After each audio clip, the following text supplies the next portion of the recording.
कभी कभी प्रभु जरा और व्याधि, जरा माने बुढ़ापा, व्याधि माने बीमारी। तो बुढ़ापा तो आना ही है, हम नर शरीर में है, पंचभौतिक शरीर में है। व्याधि भी उन्होंने कहा है कि कभी कभी यदि आती थी, और ऐसा शास्त्र का भी कथन है कि संत लोग जो बीमार पड़ते हैं वो इसलिए पड़ते हैं कि हम जैसे वैष्णव लोग को उनकी सेवा का अवसर मिले। संत यदि बीमार ना पड़े तो कौन से पैर दबवाएगा? पैरों में दर्द नहीं हो तो पैरों में दर्द होने का मतलब उनका दुख नहीं है, तुम्हें सेवा देने के लिए उन्होंने पैरों में दर्द होता है। वो 4 दिन बिस्तर पर रहेंगे तो उनका स्नान ध्यान सफाई वफाई करने का सौभाग्य तुमको मिल गया, इसलिए वो बीमार पड़ते हैं, ना कि अपने किसी कर्म पाप फल के लिए। तो बोले वो ऐसा भी होता था। तो कभी कभी होता था सेवा का अवसर देने के लिए ईश्वर ऐसा करते हैं।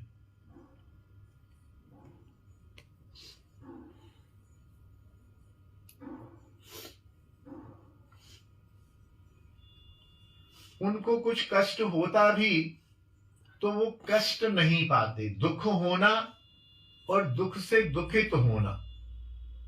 वैष्णव में आप देख लेना, एक लौकिक व्यक्ति मुझ जैसा, मुझको यदि कमर में दर्द होगा तो पूरे कॉलोनी में हल्ला हो जाएगा, अरे बड़ा दर्द है, बड़ा दर्द है, मैं बैठ नहीं पा रहा हूँ, बड़ा दुखी हूँ, भैया कुछ करो, बहुत दर्द है, बहुत दर्द है, मेरा भजन चला गया, बड़ा दर्द हो रहा है, बड़ा दर्द हो रहा है, वो बहुत, मैं तो पता नहीं किस बात की सजा मिल रही है, व्याकुल हो जाता हूँ।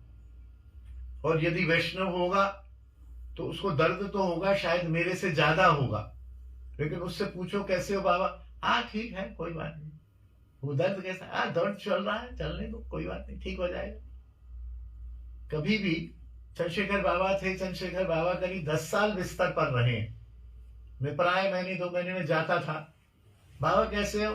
अच्छा हूं। बाबा तबीयत कैसी है? हाँ बहुत बढ़िया है, ये देखो माला चल रहा है। माला जब तक चल रहा है तब तक मैं बढ़िया हूं, जिस दिन माला बंद होगा उस दिन गिरिराज तुमको बोलूंगा मैं बढ़िया नहीं हूं। खूब कष्ट पाते थे, दिल्ली से डॉक्टर आते थे, ऑक्सीजन चढ़ती थी, दुनिया भर की परेशानियां थी उनको, लेकिन उनको दुख तो था, वो दुखित कभी नहीं देखा मैंने। मैंने बहुत सीखा उनसे इस बात को कि वैष्णव और आम आदमी में, हमारी पत्नी को या बच्चों को या मेरे को स्वयं को थोड़ा सा भी कष्ट हो जाए तो हम घर सिर पर उठा लेते थे, लेकिन जो व्यक्ति 10 साल से बिस्तर पर रहा, कभी चिल्लाए नहीं, कभी पीड़ित नहीं हुए कि बाबा जो है रो रहे हो या हल्ला कर रहे हो, जोर जोर से रात में चिल्लाए हो, अरे मैं मर गया, तुम लोग कहाँ गए, क्यों नहीं ध्यान देते हो, ऐसा कभी नहीं। तो दुख होना और दुखित होना, समझना कितना सूक्ष्म अंतर। दुख तो है लेकिन हम दुखित नहीं है, और दुख भी है और हम दुखित भी है, बस यही अंतर है संत में और आम आदमी।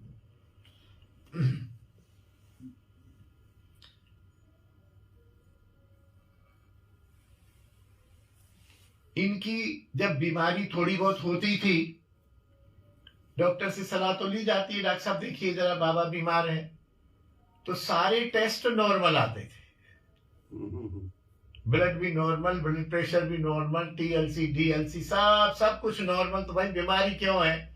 तो इससे प्रमाणित हो जाता था कि ये जो बीमार पड़े हैं ये अपने शिष्यों को सेवा देने के लिए बीमार पड़े, इनको कोई बीमारी नहीं। और बीमारी का भी ऐसे होता था, कभी पेट में कुछ पीड़ा, कहते थे कि पेट पता नहीं कुछ ऐसे गड़गड़ कर रहा है, 2-3 दिन में पता चला अरे देखना कुछ दांत में दर्द हो रहा है, कभी खांसी हो रही है, कभी, मतलब इस प्रकार से लोगों को सेवा का अवसर देने के लिए ही वो बीमार पड़ते हैं संत लोग, ऐसा शास्त्र कह रहा।